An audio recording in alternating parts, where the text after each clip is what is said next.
Welcome back to the Finding Success radio show. For those that are seeking it, have found it, failed at it, overcome it, and the various definitions of it. Happy to be back in the studio with you guys once again.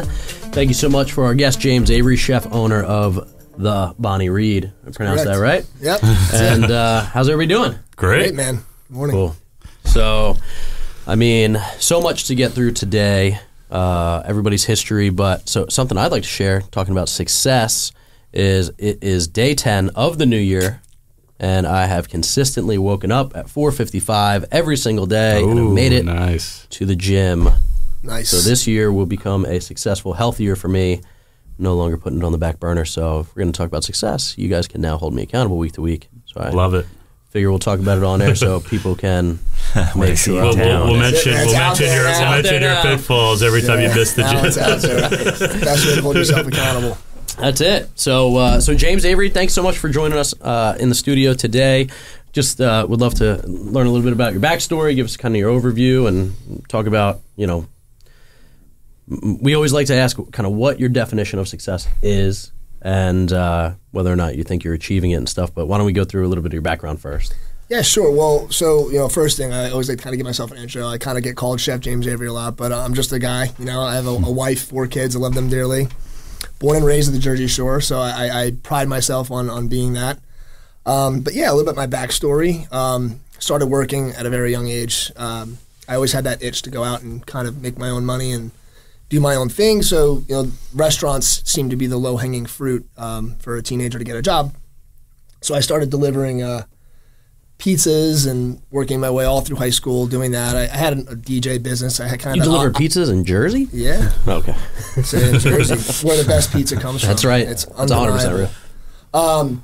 So yeah, I had a DJ business. So I had the entrepreneurial thing too. So again, I like that. Off to college I went. 4 years studying communications. Again, working in restaurants. Loved the lifestyle. I guess by my senior year, I just kind of looked back at my life, and when I was in college, and I kind of went to my mom, like, I think I want to go to culinary school now, too, and she's like, okay. So, off I went to culinary school in Fort Lauderdale. That's where I met my wife, by the way. She was studying fashion design, and she was also a Jersey Shore native, but we didn't know each other. We met in Florida at a bar. It was really cool. We're everywhere. Yeah. 6 degrees of separation, right? Yeah. She got pregnant shortly thereafter. We moved back to Jersey. I, was questioning, do I want to be in the restaurant business? I have this new baby now, and as a matter of fact, I actually got out of the business and I started working in her family's business doing financial planning. So that was in Toms River, actually, right down the street.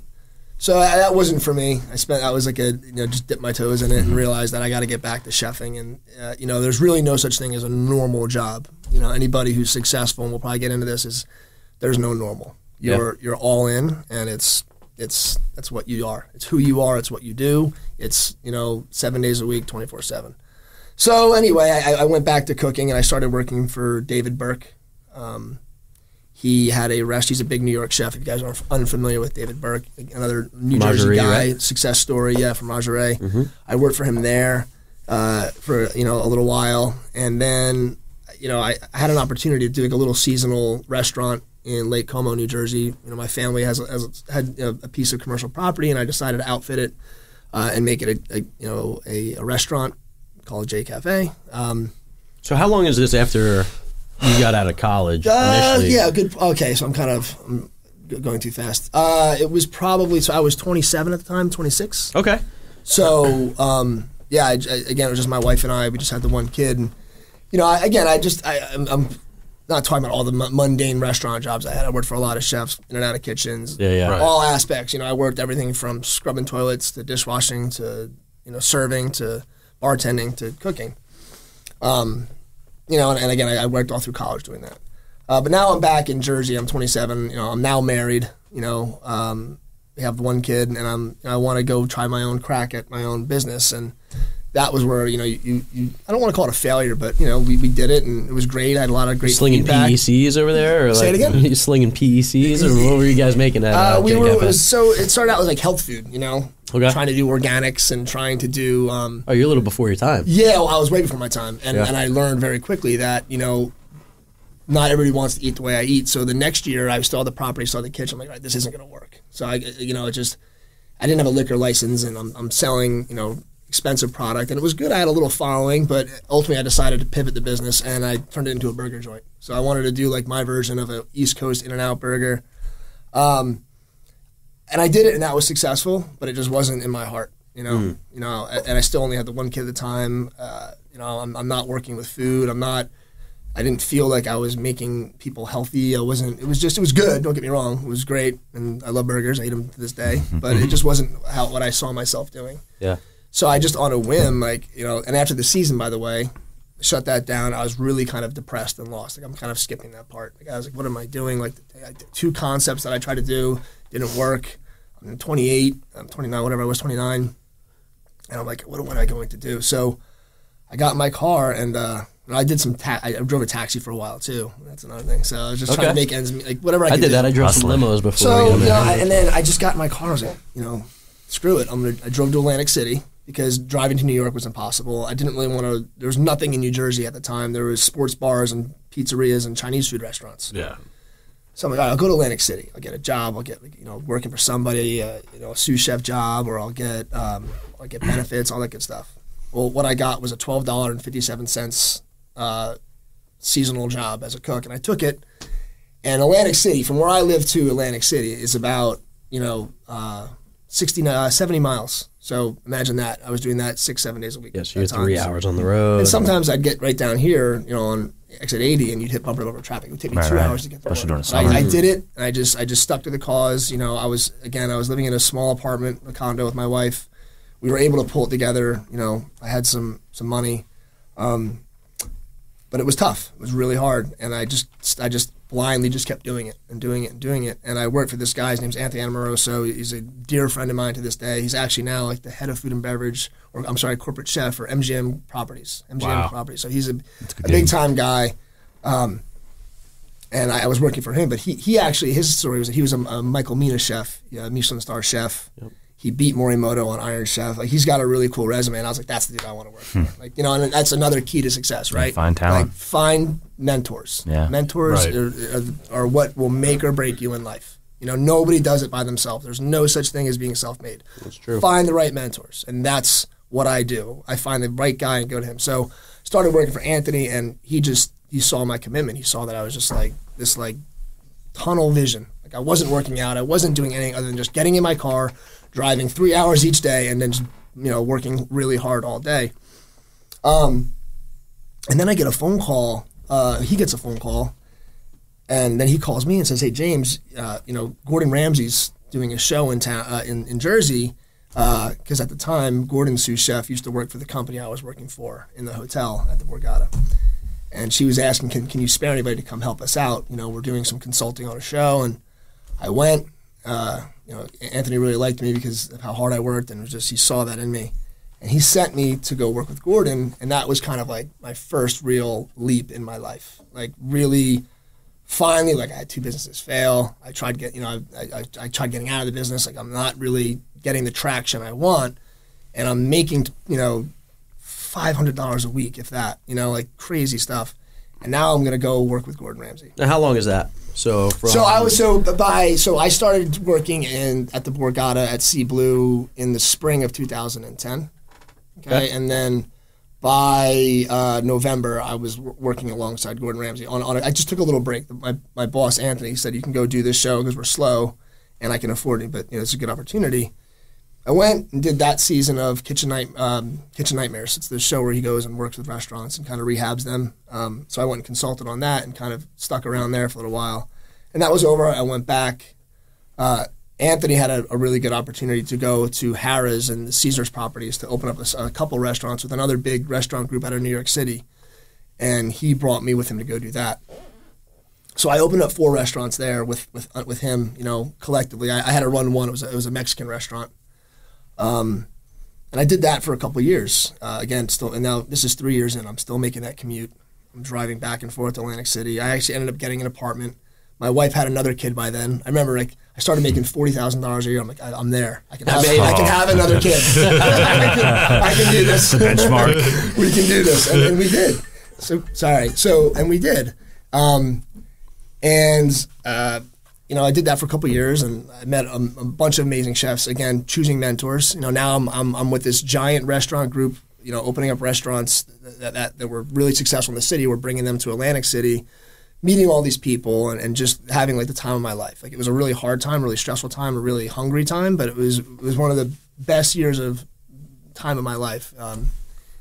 So you got lucky. So I got lucky. You got lucky, yeah. Yeah. I mean, you made your own. Exactly. You made your own luck. Well, that's it. You got to follow those paths and those hurdles, and literally jump through the hoops and scrub the toilets in order to get on Gordon Ramsay's show. Yeah. Well, and it's give up time, right? Like, you failed once, failed twice. Right, yeah. You gotta try something else. Like, Isn't that all of our stories? It's literally the same story. Persistence trumps talent every time. But you build scar tissue with failure. Like I just had a failure at a restaurant. I don't even call it a failure because I don't even know if it failed. It didn't work out in that location.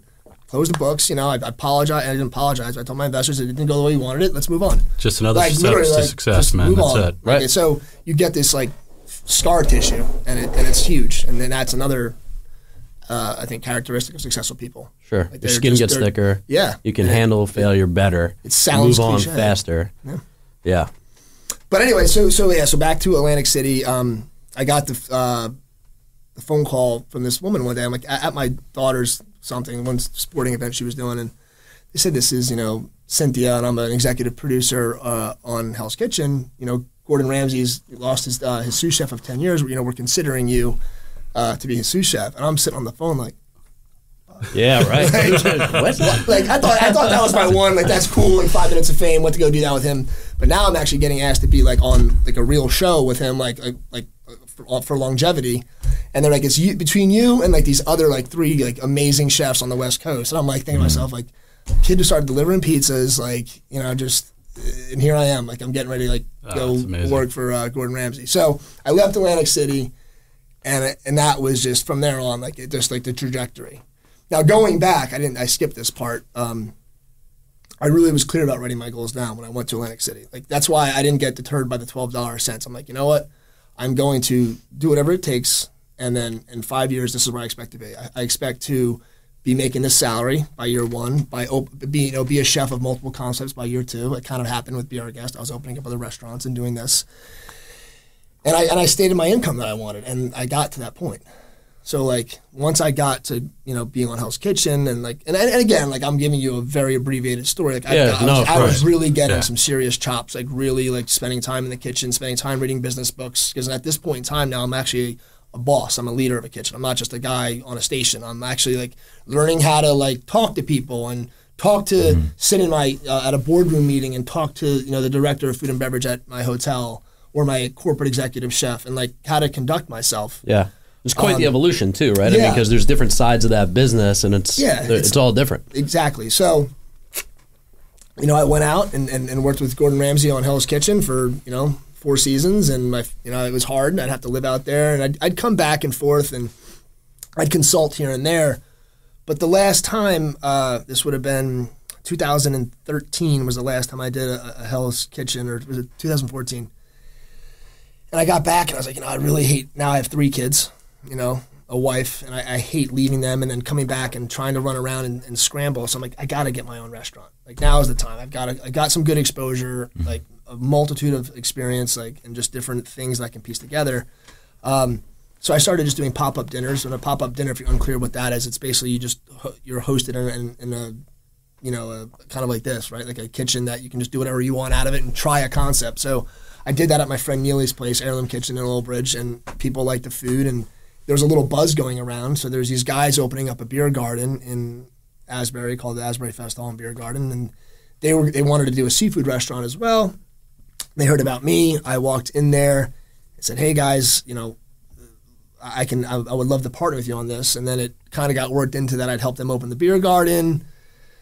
That kind of introduced me to a lot of business partners and investors and just future people that would be very paramount in my life.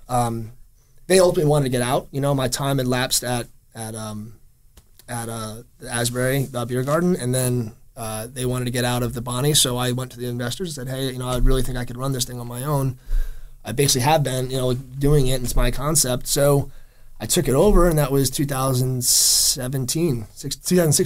So same owners, both restaurants. You went in and basically bought your partners out of the Bonney Read? So it's kind of like an investing thing, right? Like I get people to invest in me. Like I have some of my own money in there as well, but you know, when you go to investors and you work out a deal where they get their money back and things like that. So that restaurant was opened? It was. So I was the chef partner originally at the Bonney Read, and my original partners, you know, they wanted to go do some other projects, so I basically went to my current investors and said that, you know, I think we should buy them out. And then I kind of worked out a better equity deal with me. That's another thing about successful. It's got to be a good deal for everybody. You can't be a pig. You can't be greedy. You got to really, you know, look out for other people. And then it does come back. I truly believe that. Yeah. So you know, it was a good deal for them, and it was a good deal for me. And you know, we've just had a tremendous amount of success at the Bonney. You know, it's an And how long you been open story. Now?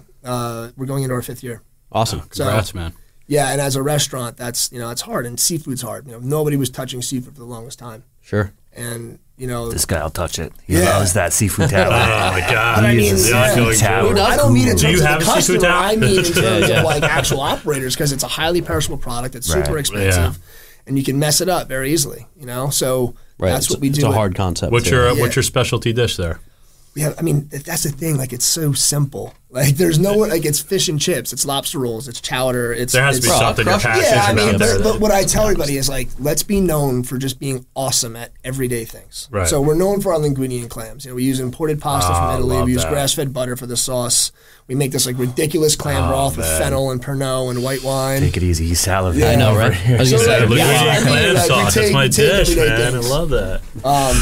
But yeah. Meanwhile, my wife is making reservations as she's hearing this, so it's good. So that's my story. I know it was kind of long. So but, so amazing story, right? And so the first show we kind of all went through our own stories, and so a lot to kind of go through there. Yeah.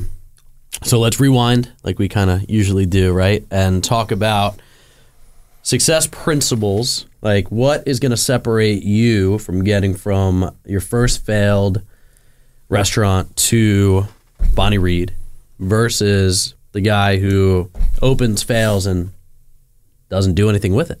Yeah. Right? Because I think we've all had that experience where we had to make that choice of, am I going to press on and let this define me, or am I going to get over it and learn from it, create some wisdom from it, and then continue on? So what do you think it was in your mind that you didn't allow the first failure to define your career? Yeah. If you're going to do great things, you're going to, you know, what is the expression? If you're going to cut lumber, you're going to make some sawdust. Like, it is what it is, you know, and it's hard. It's hard not to take it personally, but you have to go in knowing that failure is a 100% part of the process. Like, it's unavoidable. So I think I told myself that early on. Even though it was hard, I knew that very early on, and I knew it wasn't going to define me. So it's setting the proper expectations and knowing that, hey, I mean, I get knocked down, I just get back up. Yeah. Just keep pushing. I mean, we've heard all the things, you know, we've heard all the cliche statements about it, but it's so profound and so true. Yeah. So I think a lot of people just, like, they take it personally. They think that they did something wrong, and they just don't understand that, like, things don't always go the way you want them to. Yeah. Every successful person I know has gotten kicked in the teeth. Yeah. I mean, it comes without question. Yeah. My favorite quote is Calvin Coolidge. Nothing in this world can take the place of persistence. Talent will not. Nothing is more common than unsuccessful men with talent. Genius will not. Unrewarded genius is almost a proverb. Education will not. The world is filled with educated derelicts. Yeah. Persistence and determination alone are omnipotent. The most successful people I know are not the smartest guys. They're not the wealthiest guys. The most successful people I know are the people that just have no quit in them. Yeah. And that's it. And all right, so that's fantastic success principle number one. You mentioned this before, mentors. Yeah. So, you know, a lot of people come to me. So I'm in real estate. We haven't really gotten to talk a little bit about my story, but so these guys are owners, operators of residential real estate. I do commercial real estate investing constantly. When we speak or when we go out to these networking events, stuff like that, people always come up to me and go, will you mentor us, right? Can you show me what you did? So I'd like to have an open conversation about what's it look like when you actually seek out a mentor. How do you do it? right? What's the right way to go after a mentor? Yeah. And how do you add value to them? Because that's what I found. Like the people that have helped me out, I didn't just go knocking on their door and say, hey, gimme. Right? I want to know, like, so how was that for you when you said, hey, I need to find somebody that's going to guide me in this? What was it about them that drew you to them? Yeah. And then how did you approach those guys to get them into a place where they would mentor you?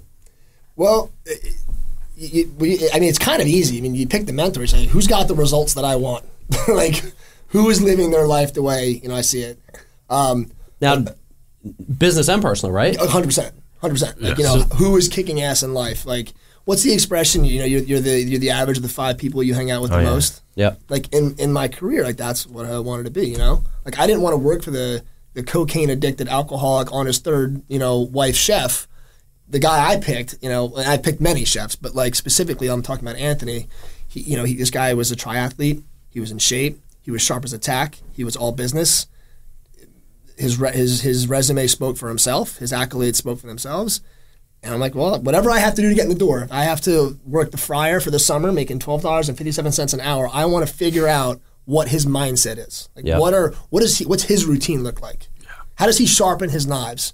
And any opportunity I had to sit there and over his shoulder, and again, to your point, it's also very true. Like he has a business to run, a kitchen to run. He's not just there to make James Avery a better chef. So you have to provide value for them.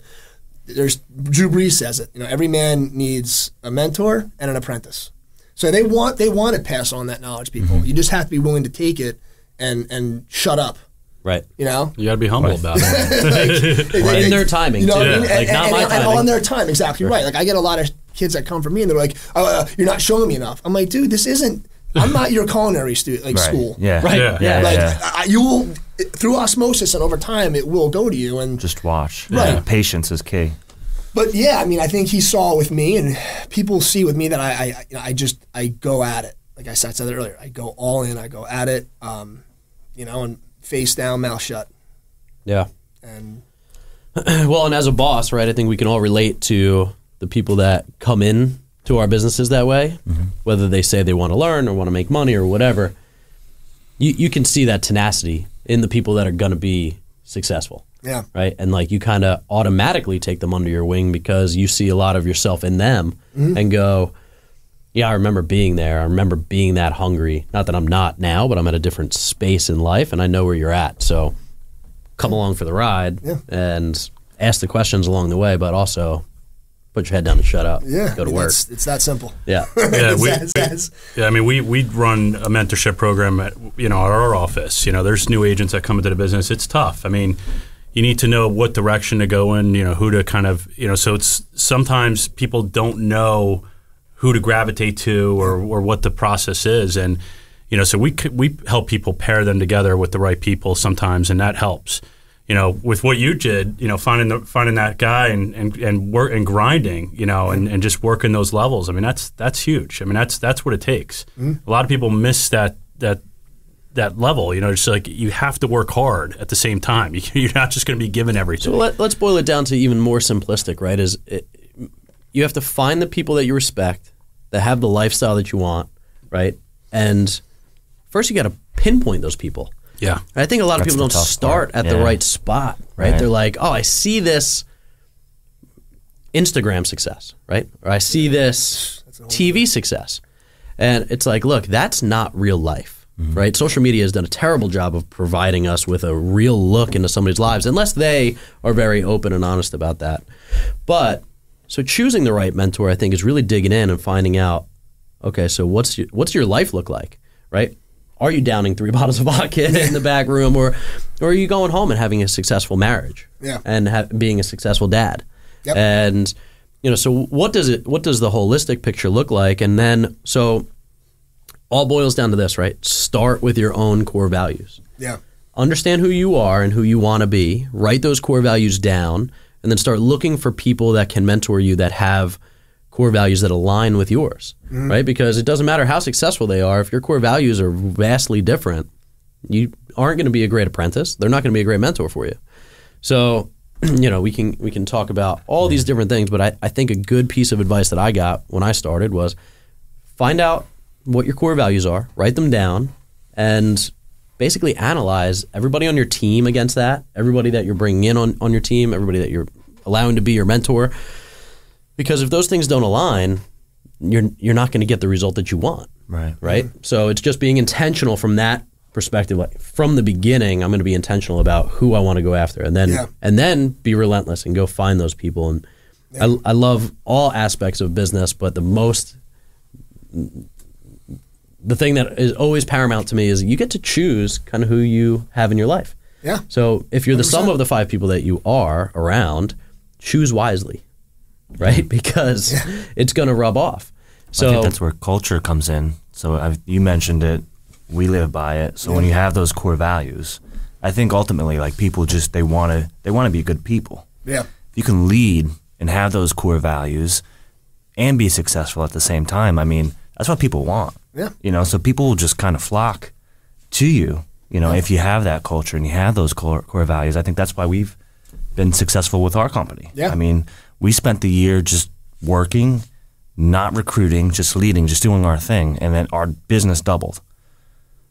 We didn't recruit anybody. Yeah. Just agents heard about what was happening and what we were doing, and they just wanted to be part of it. And it was word of mouth through our agents just telling it, it's different over here. It's just different. Right. You know, you just gotta come check it out. So Sure. all right, so what's next? We covered kind of so let's talk about the jump now with Gordon, right? Getting into that.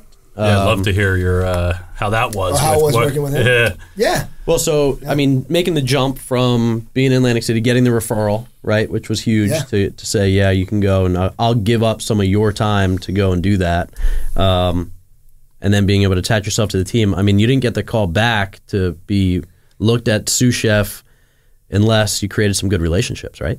Yeah. I mean, so if you were one of 4 people on the table, but how much time did you spend with them beforehand?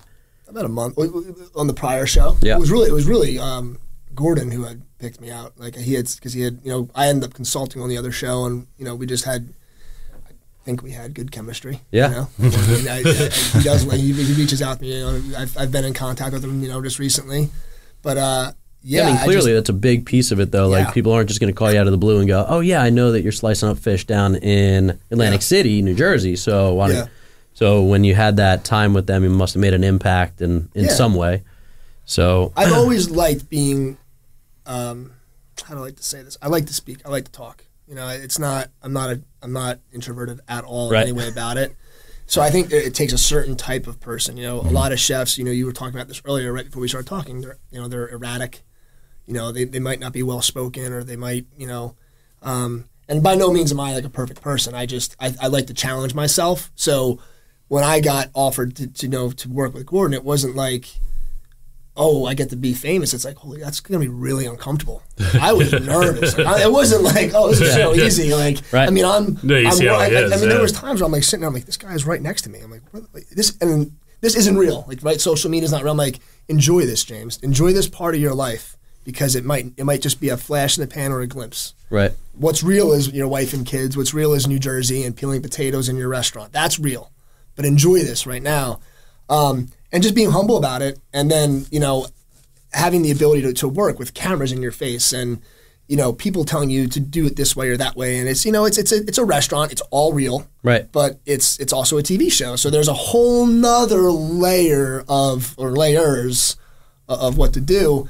And I think that's a lot of needles to thread. So finding a chef that could do that, like, I guess I'm fortunate in that sense that I'm capable of that. Yeah. I hope that doesn't sound too. No, it sounds like a lot of pressure. So you got to make sure that you're on point with everything in the kitchen, but at the same time, you've got camera guys running around. You've got a production schedule. Yes. There's other layers to it where it's like you got to be on point on so many levels to make sure that we get the right shot. Not only do I have to make this great, we got to get the right shot doing it. And it's live. Yeah. It's a live TV show. So, I mean, massive pressure. Right. Right. Yeah. Now, did you know when you got into that, like, how many seasons you were going to be signed up for? Or was it kind of like year by year? Usually I would get asked, and I do too. And then, I'd have to wait. And that was kind of the challenge too. It's like, I don't want to walk away from this experience, but I can't just, while they're not filming, I can't just sit around, right. And it was hard. But yeah, you have no clue. I was looking back on your first season that you had with him, and obviously, I guess you were managing the red team or the blue team, and it looked like it got a little heated during that. You spent like 18 hours with these guys, and you were like, "What did you do? You embarrassed me in front of everyone." The halibut. The halibut. The halibut. He remembers the 57 cents in the halibut. Certain things in his side. Stand out. burned in your mind. No, I was a painful day. Like, I mean, again, I'm there. So and that was your first season, right? I wasn't a contestant on the show. I just want to make sure everybody understands. Yeah, right. I actually was a sous chef on the show. Right. So it was like I work with the blue team. I train them on it's a kitchen. It's a restaurant. So I train them on the food, how we make the food, how to do it, blah, blah, blah, blah, blah. And Gordon gets on me. Like, these guys are just on the show as contestants. Did I say Gordon works for me? I work for Gordon. That's what I meant to say. Like, right. He's my boss. Like, you guys are just on the show trying to get him to be your boss. Right. So I had a lot of pressure. So he's like, James, get these guys trained on how to cook this halibut or this dish. And I spent all day with them. Like, every trick of the trade. And then they just crapped the bed when they went on the show. And he's like basically, he was like, that's how you train your people? That's on you. Wow. Like, so that's, and like, here I am, like, trying to do everything right. So yeah, and that's just kind of how the restaurant business goes. Sure. Did you have the it flows downhill, so to speak. Were you able to call the shots on like people like this guy's gone? Like, we're not, Of course. I mean, I didn't. That was ultimately his decision, but I was his sous chef. I was his, and there was Andy, like, a dear friend of mine too. She was on the girls' team, the red team, and yeah, we would consult, like, who do you think's got this strength or that strength? But I mean, it was ultimately it was Gordon's decision. Right. Sure. He's the one who picked who had the chops or not. So out of the whole story, I think the thing that I liked the most was the fact that you kind of told yourself, like, hey, let's make sure we're enjoying this. Yeah. And even with all the external pressures and even like the newness of it, and could be a flash in the pan, could be one season, right? You don't know. It could be one season, it could be 6. You don't know what the future holds in that world. Yeah. But I think it's a really big mindset issue that all of us need to, right? So power of positivity, man. It's just a great understanding that you have to enjoy it, enjoying the challenges of life, enjoying the benefits, right? So like 100%. Sometimes you're winning and sometimes you're getting your teeth kicked in, right? One of my favorite Bible verses is James 1:2, right? Count every trial as blessing. And it's like, well, how do you do that when you're going through it? When you're going through it, it's not that easy. It's in hindsight, you can look back and go, oh yeah, that was really, that was good. It tempered me, it gave me wisdom, whatever. But to be going through it and to make sure that you pick your head up and go, hey, this is pretty cool. Yeah. And to enjoy that, it's a really big, I think, mindset piece that a lot of people miss. And your happiness is going to be directly tied to your ability to do that throughout all aspects of your life.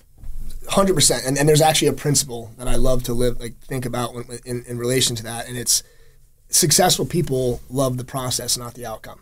The outcome is this much, Yeah. So I do Brazilian Jiu-Jitsu. I love it. It's like Oh, nice. But like, guys spend years doing it, right, to get their black belt. Now, getting your black belt takes all of 2 minutes. The professor calls you up, he ties around your. So if that's what's going to make you happy, you're missing out on all the other stuff, the training, the hours you're putting in. Right. And that's another reason why I love jiu-jitsu, not just because of like the exercise and art aspect of it, but like the life lessons I get out of it. And it's like, if you do not love the process, you're wasting your time. Right. If you're only focusing on getting a paycheck or focusing on getting to here, because you're never going to be happy when you get there. Like that's never, even when you get your black belt, right? You want the stripes. Like you, like, you're never going to be happy. So like, take a breath, enjoy it, the good, the bad, the ugly, all of it, and like say, this is a process that is life.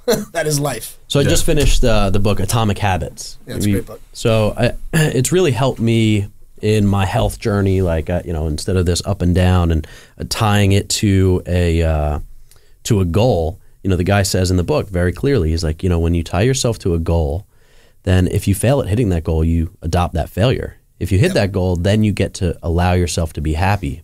But if your process is, I'm going to start creating healthy habits, right? So now every day, wake up 4:55, I put my gym clothes on. That's it. That's all. That's the only habit that I'm trying to create. And guess what happens? I go to the gym. Right. So I won today because I got up and I put my gym shorts on. Yeah. It's very simple. And it's only 2 minutes.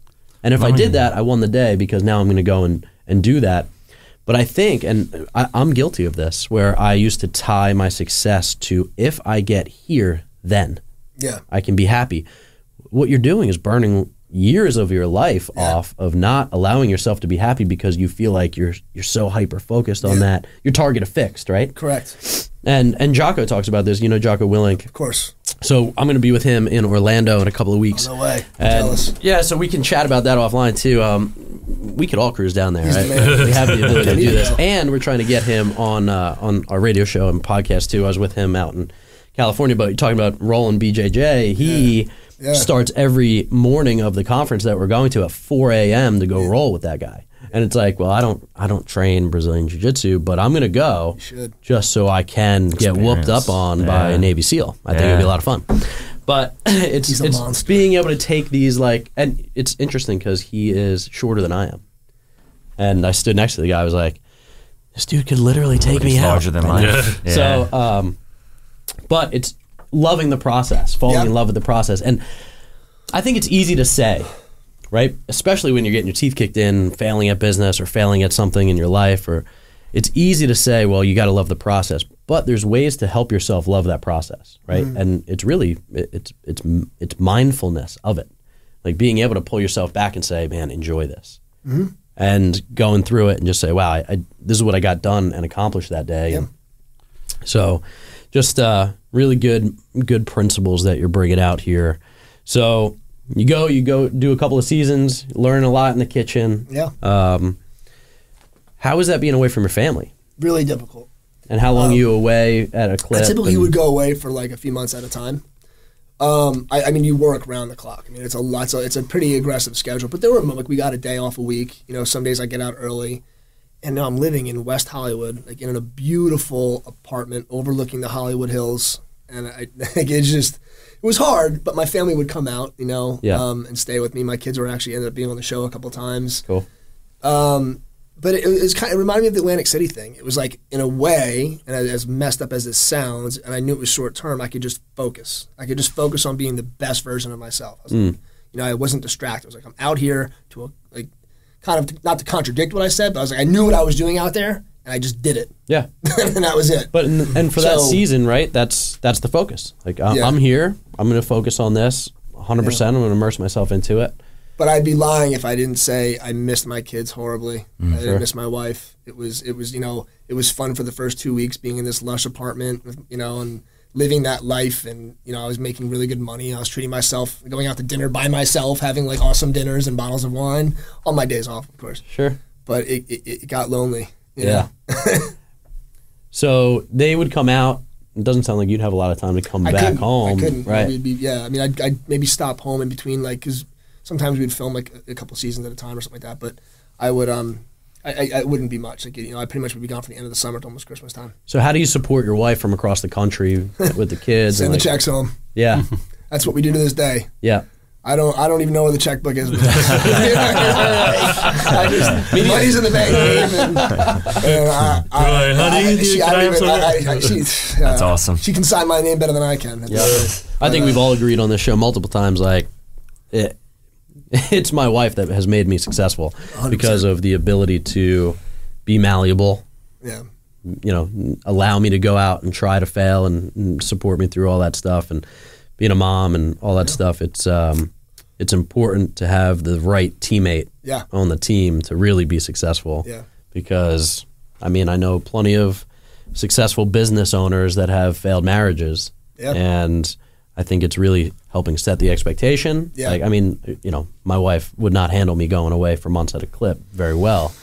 So having the right teammate, setting those expectations, knowing that you're going towards the same goal too, right? You're paddling in the same direction and you're both sacrificing at the same time. But but I think she also understood, like, it was a giant leap. It wasn't like, hey babe, I'm gonna go, you know, get this job at a restaurant for a few months. Rocket ship. Right. Yeah, it's like this could really propel us, and I was gonna make a significant amount more money. So it's all trade-off and sacrifice, and you know, life. I'm gonna give you one last principle, if that's okay. Of course, like, that's why we're here. You know, you have to love the process, but you also have to be willing to let life go out of balance. Like, you do need to have a good home, and you do need to have good work, and you do need to have this whole hodgepodge of life equally balanced, right? But that's also a flawed way of thinking. You need to forgive yourself and say, I'm going out of balance. I might miss this dance recital, but I'm building something. Or you might not be able to go to take every job or opportunity because, you know what, I have kids. So life is constantly shifting in and out of balance, and that's okay too. And if your partner is okay with that, life is good. Yeah. You know? No, that's great. It's a great way to think about it too. I've never really thought about it like that because I think I try to be so rigid about, hey, I want to make sure that this is in line and this is in line. But there are certainly those times, right? I mean, like a couple weeks ago, I had to go to an event. It was at night. I couldn't be home to put the kids to bed. To my wife, we have 3 kids. One's a baby right now. Like, so there's a lot. I always try to get home for dinner and to put the kids at home, and everything else is kind of. Yeah. But I just couldn't be there. Yeah. And she was like, "No, it's cool. I get it." Yeah. And sometimes that just happens, right? And you have to be okay with it. And you're right. Be forgiving to yourself of, hey, this is the plan. Right. And life doesn't always go according to plan. So and that's okay. Be okay with being, there's going to be times where you're super healthy and eating right, and there's going to be times where you just literally can't work out. Yeah. Yeah. Yeah, this was the last Don't month kill of yourself my life. And just it is what it is. Yeah, I think offering yourself that level of grace is important. Otherwise, you start to mentally beat yourself up. So, minus his recent kind of negative publicity, Mario Batali had a really good thing that he said, and it was quoted that a really good chef should have a calculator in one hand and a cookbook in the other.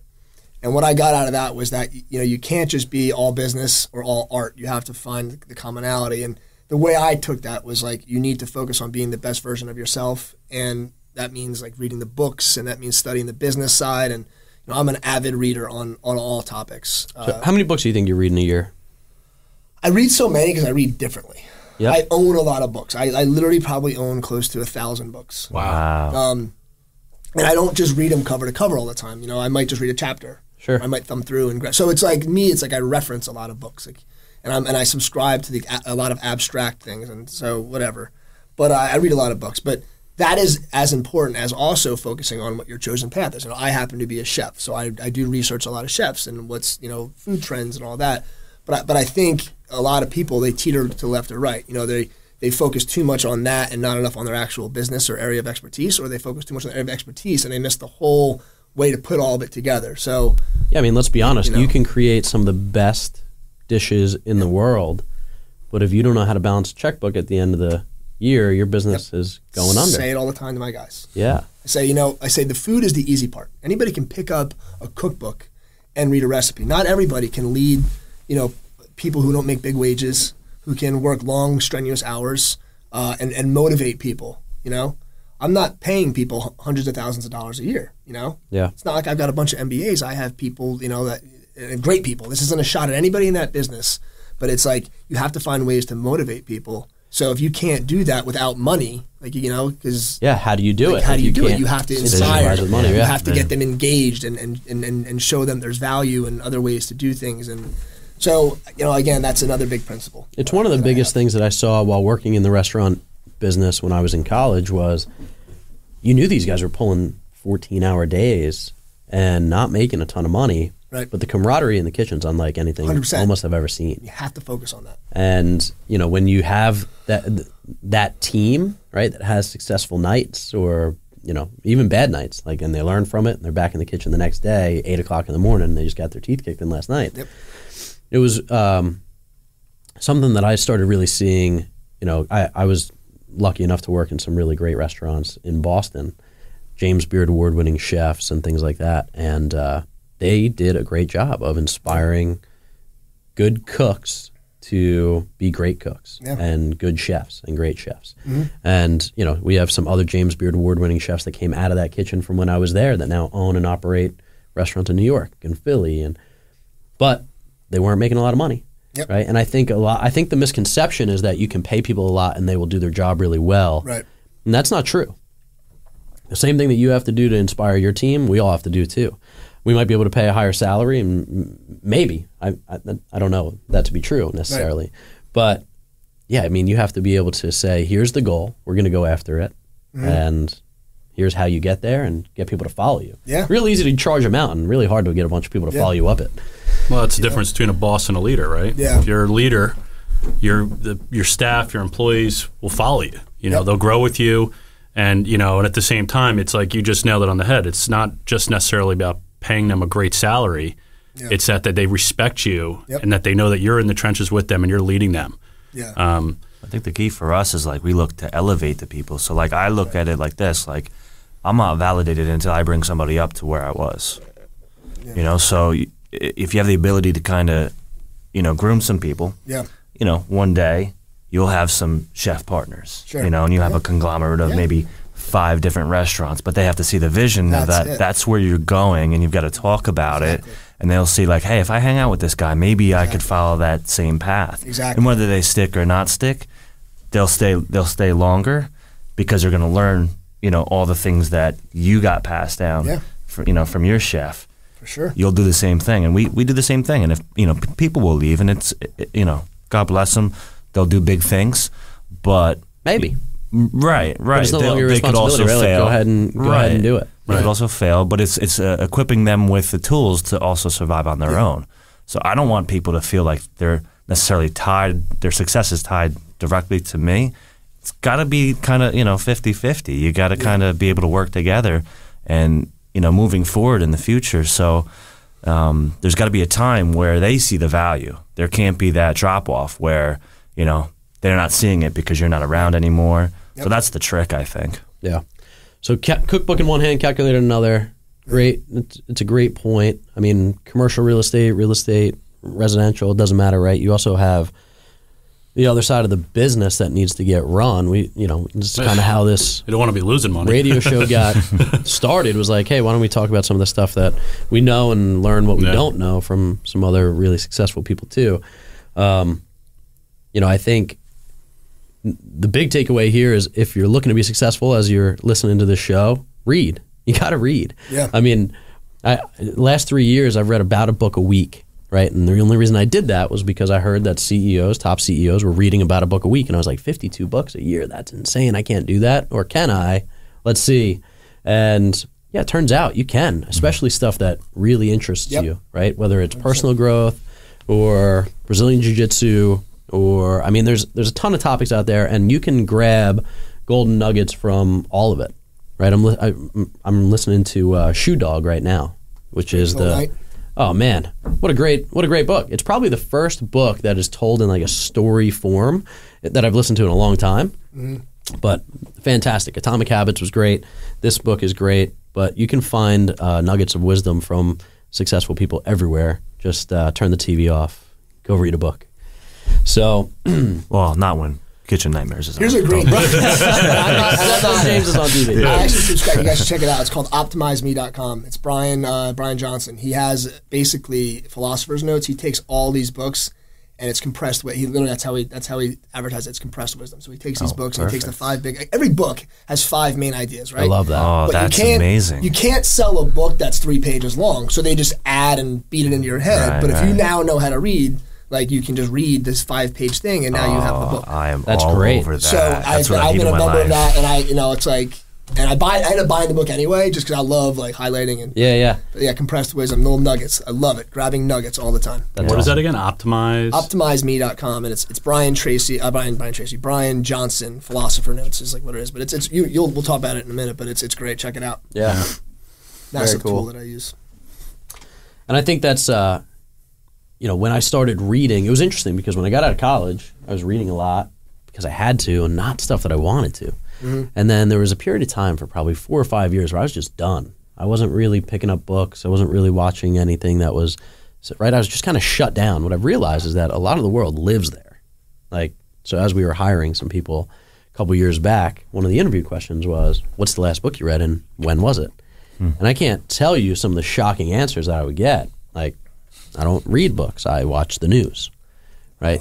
And I was like, oh. Red flag. Okay. Yeah. So that's a pretty toxic place to get all your information, right? And then some people would say, oh, the last time I read a book was college, right? The guy's 58 years old.